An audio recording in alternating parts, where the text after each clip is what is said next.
So kita tengok seterusnya elektrolisis faktor jenis elektrod. Ada lagi eksperimen sama juga. Eksperimen ini kena apa? Kena buat apa ni? Kena buat report ni. Walaupun kita tak buat eksperimen, seperti biasa buat report. Okay, kemudian kita buka sekolah nanti bulan 4 nanti, kita hanya perlu buat eksperimen saja. So report nanti bila dah selesai tajuk ini, jadi cikgu nak checklist lah. Berapa dah kerja kita buat dan nak kena hantar semua sekali sebelum kita masuk ke bahagian seterusnya. Kalau kita tangguh-tangguh kerja kau banyak.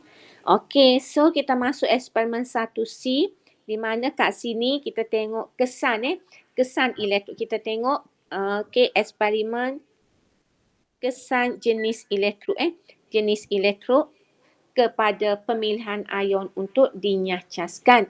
Jadi kalau kita tengok kat sini, apakah jenis elektrod digunakan untuk mempengaruhi, okey? Apakah jenis elektrod yang digunakan mempengaruhi pemilihan ion untuk dinyahcaskan pada elektrod.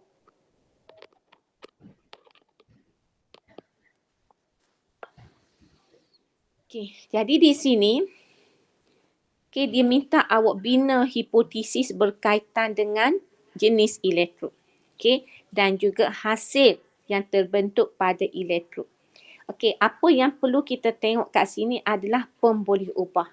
So dia kata nyatakan semua pemboleh ubah. Jadi pemboleh ubah kita ada 3 dimalarkan, dimanipulasi dan juga bergerak balas. Bergerak balas. Jadi kat sini kita pun tengok apa pemboleh ubah dimanipulasi kat sini. Apa pemboleh ubah dimanipulasi? Jenis elektrod. Jenis elektrod. Jenis elektrod. Okey. Yang bergerak balas?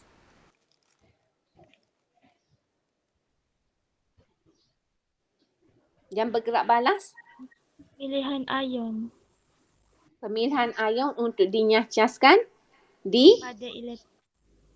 pada elektrod mana?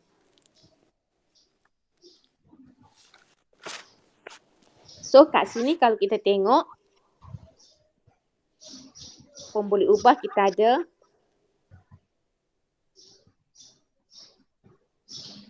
dimanipulasi adalah jenis elektrod. Lepas tu kita ada bergerak balas adalah hasil di anod. Hasil di anod. Kemudian dimalarkan. Kita boleh buat apa dia malarkan? Kita boleh ambil ni.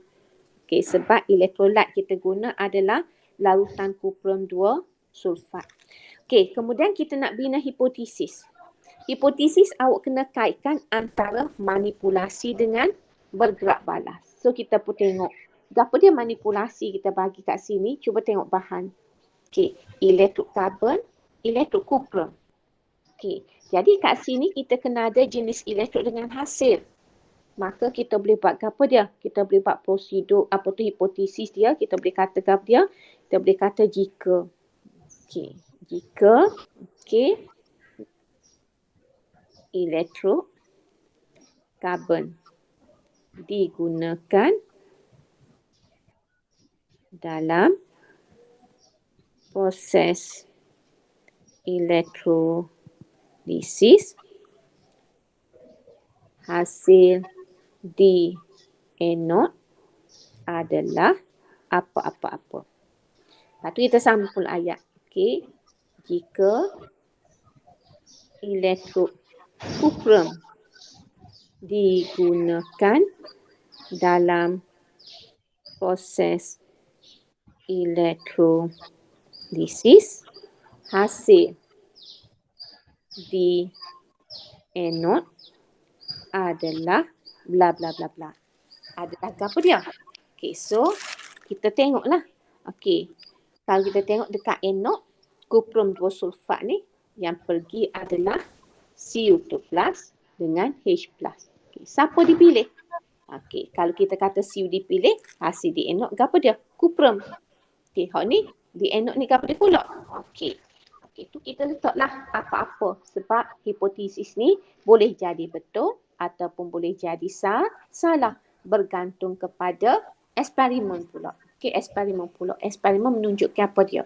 Kalau menunjukkan, okey, serupa dengan hipotesis kita, maka kesimpulan kita hipotesis diterima.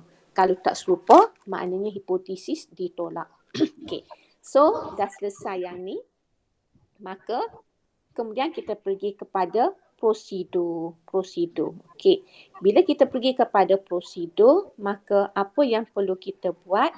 Nak buat prosedur sebab dia kata dengan menggunakan bahan radar yang diberkakan, rancang satu eksperimen, okey, untuk menyiasat kesan. So prosedur dia ni kita kena buat sendirilah maksudnya. Okey, jadi bila kita nak buat sendiri, kita pun fikir macam mana nak buat eksperimen ini. Kita buat simple-simple je lah ya. Okey, iaitu kita ada bika. Okey, kita ada 2 elektrod. Lepas tu kita sambung kepada bateri. Okey, lepas tu kita masuklah dalam larutan.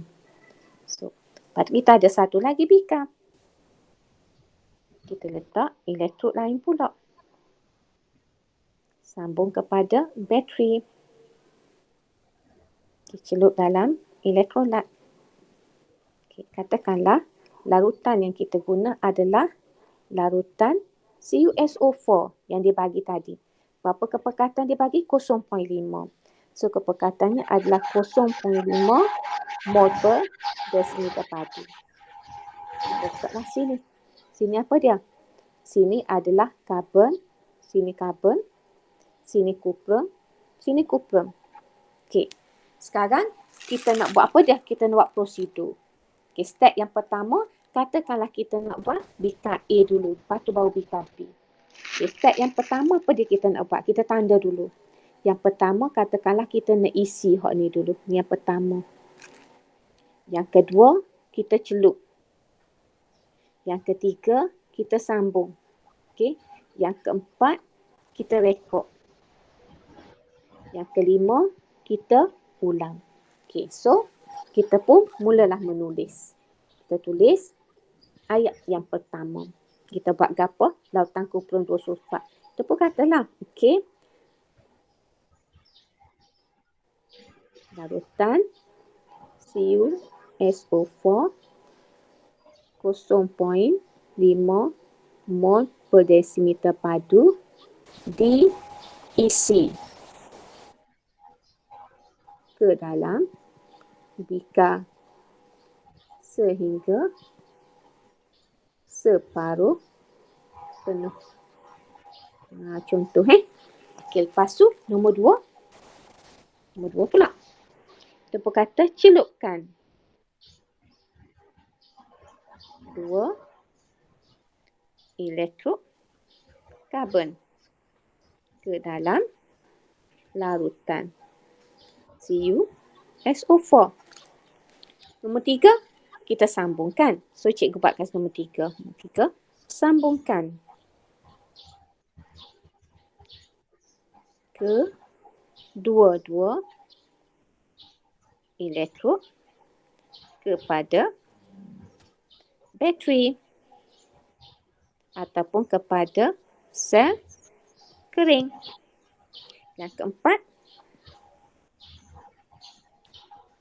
pemerhatian pada setiap elektrod direkodkan. So, nombor 5, gap di nombor 5, ulang. So, ulang. Langkah 1 hingga 4 dengan menggunakan elektrod kuprum. Okey, selesai. Okey, selesai. Boleh follow tak cikgu? Boleh Jadi bila kita Boleh. buat prosedur macam ni lah. Kita kena tengok diagram. Okey, agak-agak apa dia kita kena buat. Okey. Boleh Okey. Bika, bateri. Kita ada bika kan? Okey.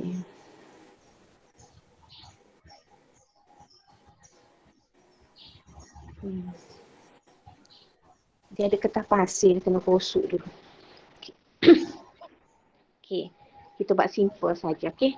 Lepas pada tu, bila dah selesai, dia kata rekod keputusan. Okey. Rekod pemerhatian dalam jadual. So, ada jadual tak dia bagi? Tak ada kan? So, kita buatlah jadual. So, kita buat jadual. So, kita buat, katakanlah kita buat jadual.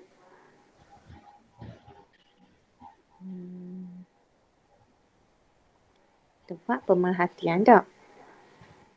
Okay.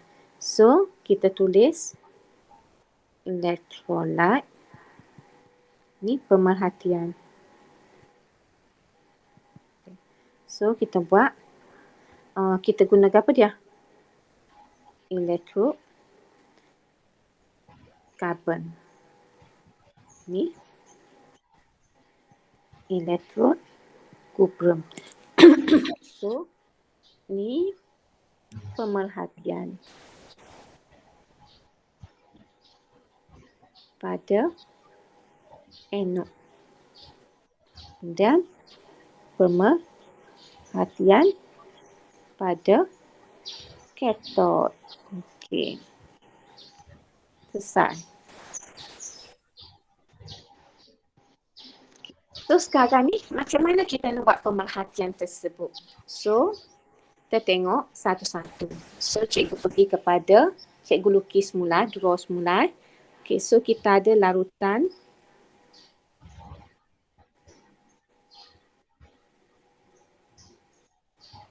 So kita ada karbon disambung kepada bateri. Okay, dimasuk dalam larutan kupron 2 sulfat. Okay, kemudian kita ada satu lagi bika. Sambung kepada bateri juga.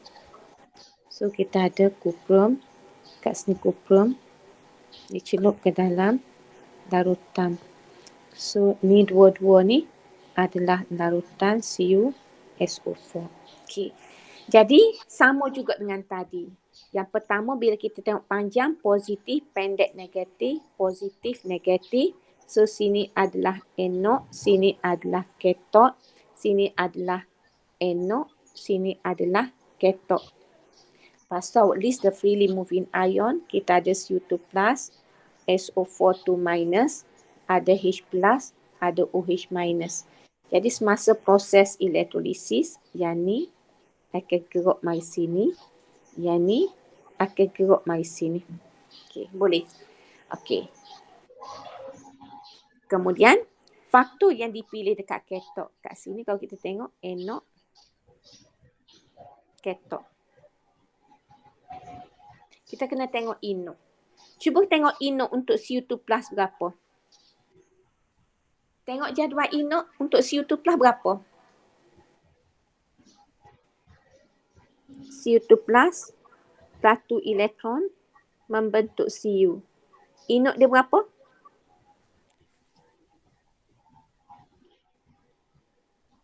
Cu positif 0.34 volt. 0.34 volt Okey. Untuk H+ tadi kosong dah. 2E membentuk Cu. So inok dia adalah sama dengan 0.00 volt. Okey, cuba tengok inok SO4 ni. SO4 2-. Berapa? Cikgu tak ingat persamaan dia. SO4 2- dia berapa inok dia? Dia ada SO2 plus S. Berapa inok dia? Positif 2.01 volt. 2.01 2.01 volt. 2.01. Okey. Untuk OH-, 2H2O ni 0.4 dia tadi tak? O2 hasilkan 4OH- ni. Okey, plus 4E ni. So inok ni berapa ni? 0.40 inok berapa? Okey. 0.40 volt. Okey. So kita tengok kat sini.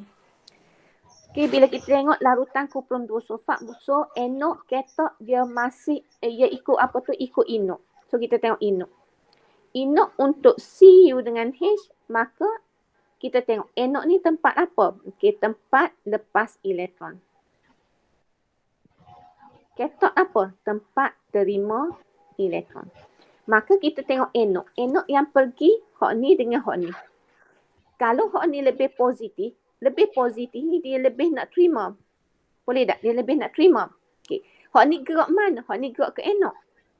Hok ni gerak ke anode. Okey. Jadi kalau sulfat ni lebih nak terima, maka yang nak lepas, hok ni laki lepas. Sebab hok ni nak terima. Okey. Jadi anode, apa yang berlaku kat anode? Iaitu 4 OH minus. Sebab anode tempat lepas. Jadi dia akan lepas elektron, dia akan jadi 2H2O plus O2, 4 elektron. 4 elektron ni dekat belakang, okey, selepas anak panah ni adalah lepas elektron. Kita tengok katot. Katot yang pergi, okey, katot yang pergi adalah CO2 plus dengan H plus. Okey, hok ni positif. Positif ni nak terima. Hok ni kosong. Jadi hok ni lebih positif, hok ni kurang positif, maka H plus yang dipilih untuk menerima elektron ni. H ni. Allah Akbar. H2 ni. Okey. Jadi, hok ni nak terima. Okey, hok ni nak terima. Jadi, katot tempat apa? Tempat terima. Jadi, dua-dua ni, bila CO2 plus ni lebih positif, maka ia akan terima elektron. Maka apa yang berlaku dekat katot? CO2 plus lah. Dipilih untuk dinyacaskan dengan menerima 2 elektron membentuk Cu. Kenapa CO2 plus dipilih? Kerana ia lebih positif. Lebih positif, lebih cenderung untuk terima elektron. Okey, selesai. Kita pergi kepada sel sebelah ni pula yang kita gunakan elektrod kuprum. So, bila kita guna elektrod kuprum, sama. Kita tengok anode.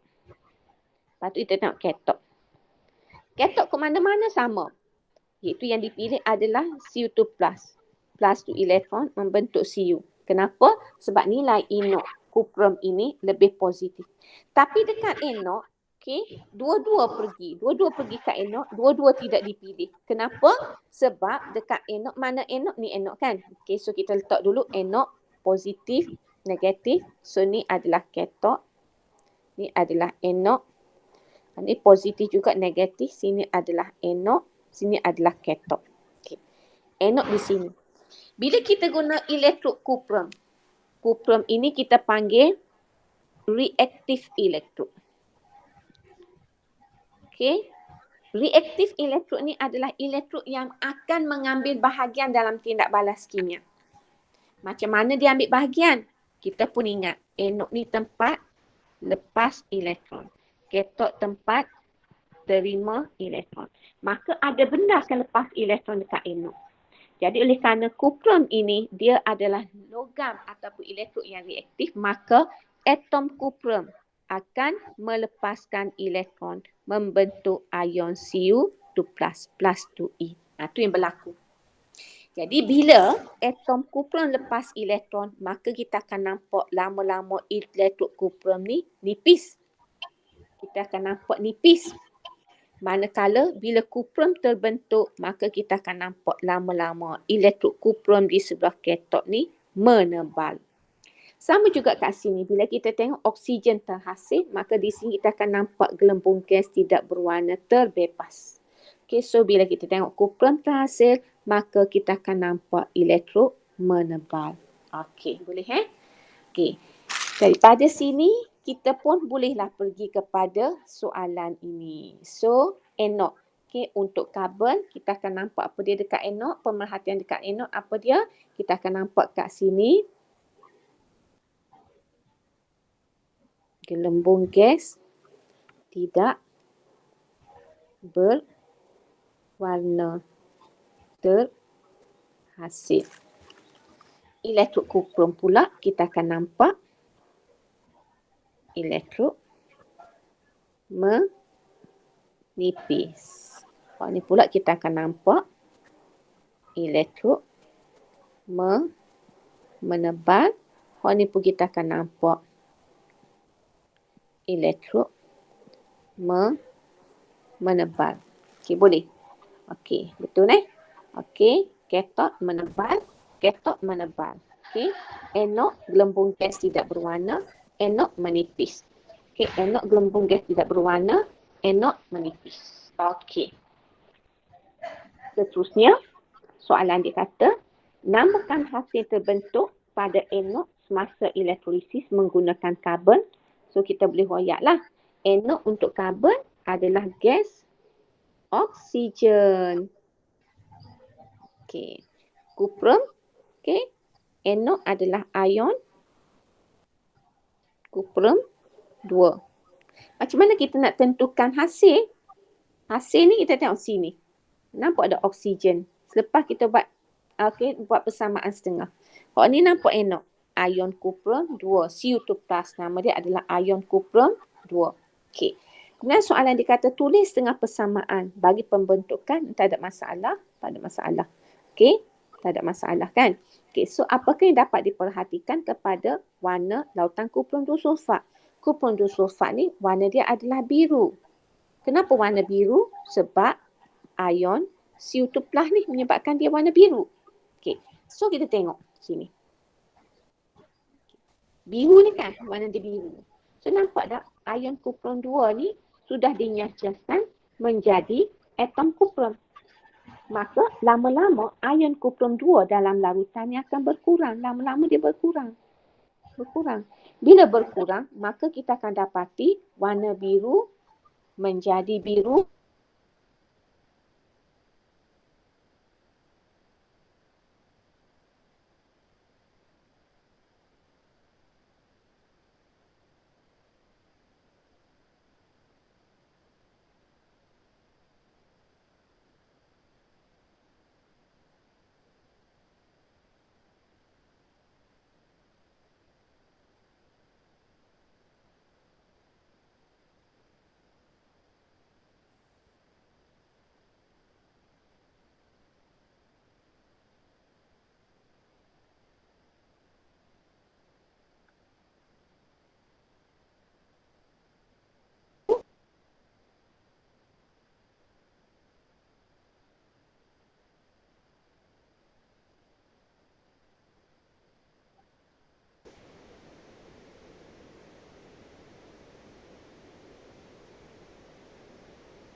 Ni apakah yang diperhatikan kepada warna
Okey, cikgu minta maaf ada gangguan tadi jadi berona.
Cikgu.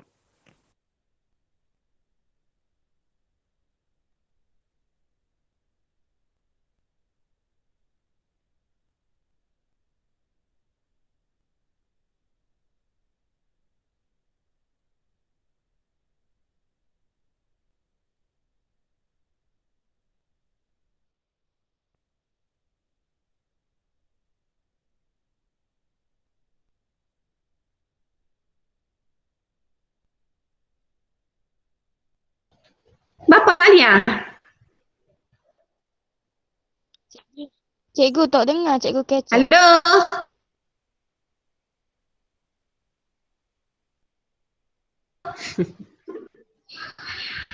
Ha? Cikgu tak dengar cikgu kecek tadi.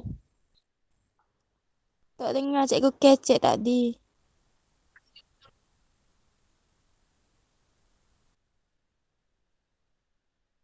Cik tak dengar.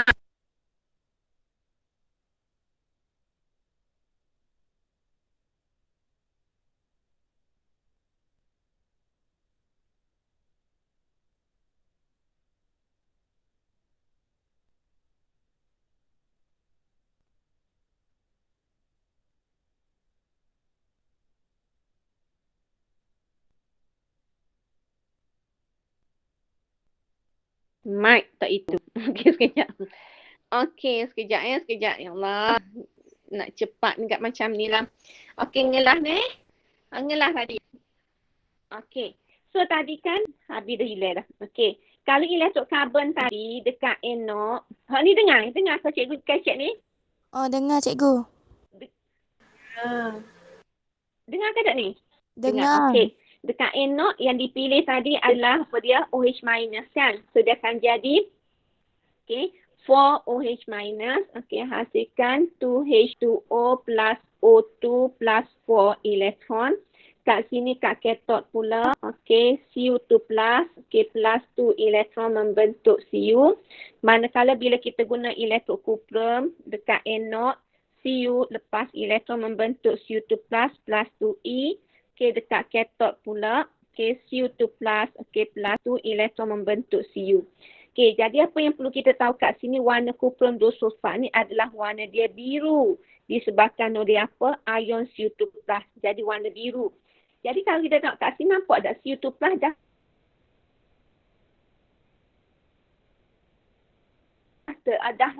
dinyahcaskan menjadi atom kuprum. Jadi apa yang berlaku kat sini? Kat sini apa yang berlaku? Kita akan dapati warna biru muda. Kenapa? Kalau dia nak minta kenapa, terangkan jawapan anda kenapa. Okey, kerana ion CO2+. Okey,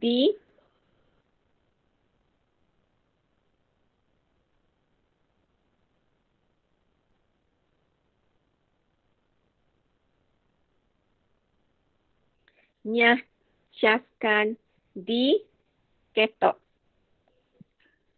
Oleh itu, kepekatan ion CO2+ dalam larutan berkurang. Kemudian dikasih untuk kuprum pula, boleh kita tengok. CO2+ jadi Cu, kemudian Cu jadi CO2+. Di sini apa yang kita akan dapati? Warna berubah. Okey. Kenapa tidak berubah?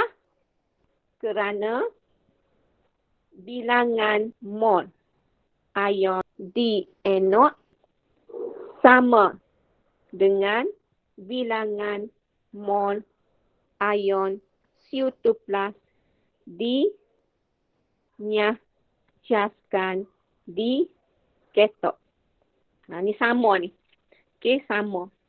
So, bila sama, oleh itu kepekatan ion CO2+ dalam larutan tidak berubah. Okey. Selesai dah. Ada soalan nak tanya? Selesai dah apa yang cikgu nak bincang dengan awak hari ini. Ada soalan nak tanya? Okey, ada soalan nak tanya? Tak ada. Okey. Kalau tak ada, nampak dia kata, sediakan laporan yang lengkap selepas menjalankan eksperimen ini. So, tak ada lah selepas menjalankan eksperimen ini. Kita akan buat eksperimen ini bulan 4. So, sediakan laporan yang lengkap. Okey, jadi hari ini saja ada 2 eksperimen yang perlu awak siapkan. So, soalan berikutnya nanti kita akan bincang kemudian lah untuk minggu seterusnya. Untuk hari Selasa nanti. So, kalau tak ada soalan, cikgu rasa cikgu berhenti kelas sekarang ni sebab awak pun dah lewat dah untuk masuk kelas seterusnya. Okey. Tak ada apa-apa, kita berhenti. Okey. Assalamualaikum dan selamat pagi untuk yang bukan non-Muslim. Cikgu tak ingat lagi nama tu. Okey, so kita berhenti setakat ni. Bye-bye. Assalamualaikum. Terima kasih cikgu. Terima kasih, cikgu. Terima kasih cikgu. Terima kasih, cikgu. Bye-bye. Terima kasih cikgu.